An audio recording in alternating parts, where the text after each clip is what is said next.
Delighted to say I'm joined by the MD of Luton Town, Gary Sweet. Thanks for speaking to me. You're welcome.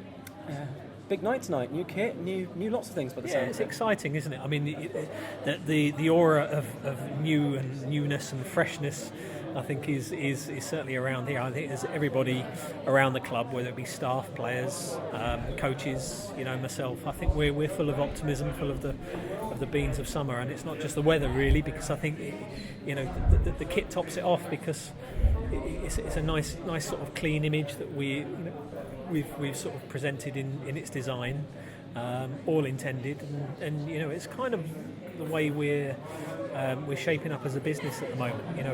We've got a bunch of happy campers and in a stable organisation finally, and we're now able to sort of progress in many ways.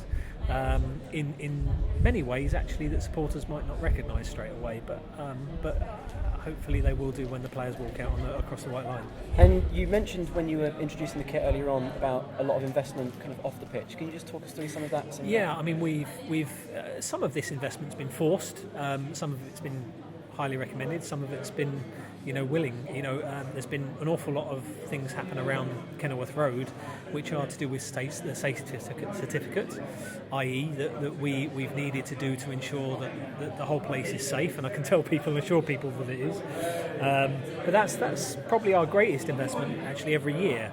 But this season this off-season, I should say, we've taken the step of bringing catering in-house. So we've hired a catering team. We've effectively renovated every kitchen, bought new equipment and appliances for every area. Can I ask what the reasoning behind that was? Was it just an economic decision? Well, not just economic, because for 2 years it won't be economic. It's a long-term investment, but we feel that we should be the ownership of our own. Of our own future, and the ownership of our own, effectively the guardians of our own brand. And when you've got third parties operating, not that they did a bad job, I think when you've got third parties operating other areas of your business, you don't feel completely in control. And I think we would like to do more. We'd like a little bit more TLC. We'd like to offer variations in the menu. We'd like to offer a faster service, a better service.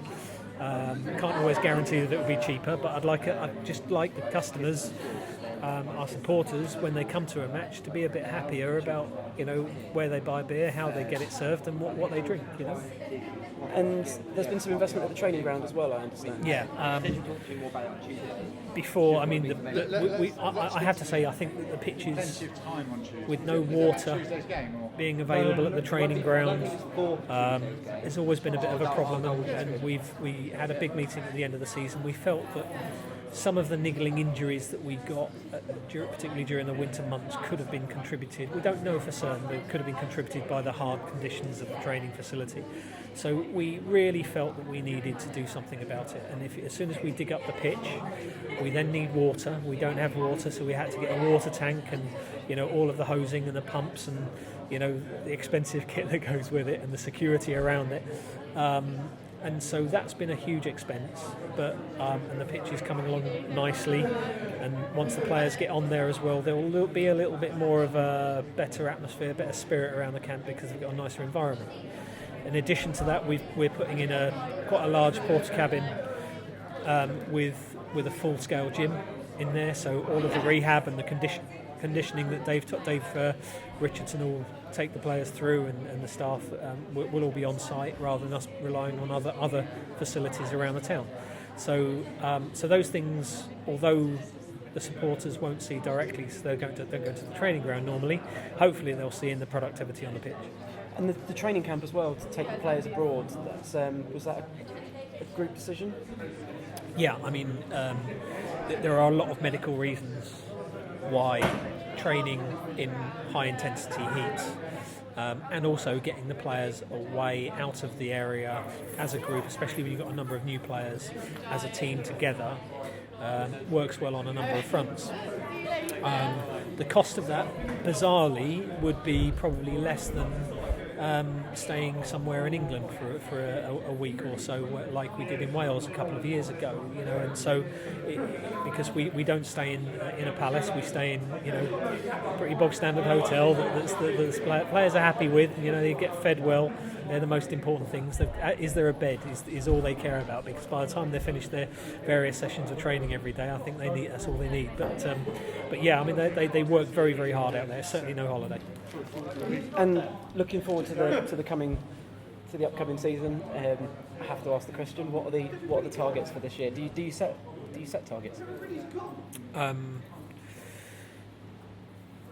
I think everybody knows the targets, Paul. Everybody knows the targets, and I think everybody's, without even discussing it, firmly focused on only one target for this season.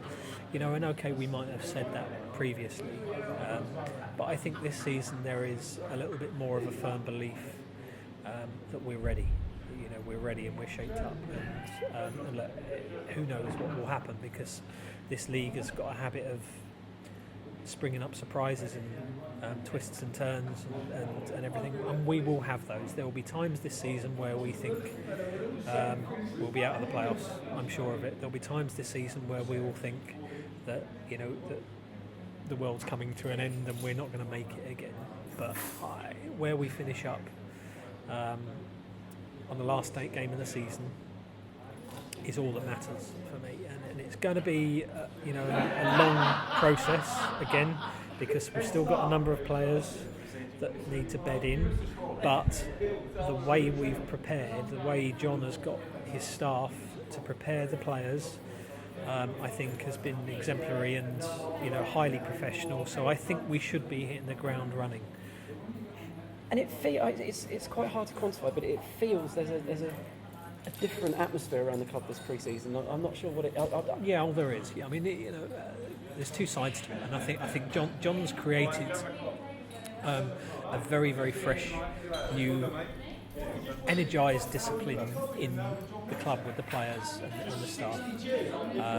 But I think likewise in the business, because we're doing so many things to progress the club and the business along, and we've got that stability, and we're starting to get a little bit of respect in the business as we're in the trade, as a good organisation to do business with, and somebody who, an organisation that is highly respected. I think the staff are beginning to feel that too. So I think those two things, when they fuse together, they're creating a certain air of not just optimism but happiness. People are quite, they're quite they're quite satisfied with their day's work, whether it be on the training ground or behind a desk or painting the Kenilworth stand. Well, let's hope that translates onto the pitch. Gary, thanks for your time. Thanks a lot, Paul.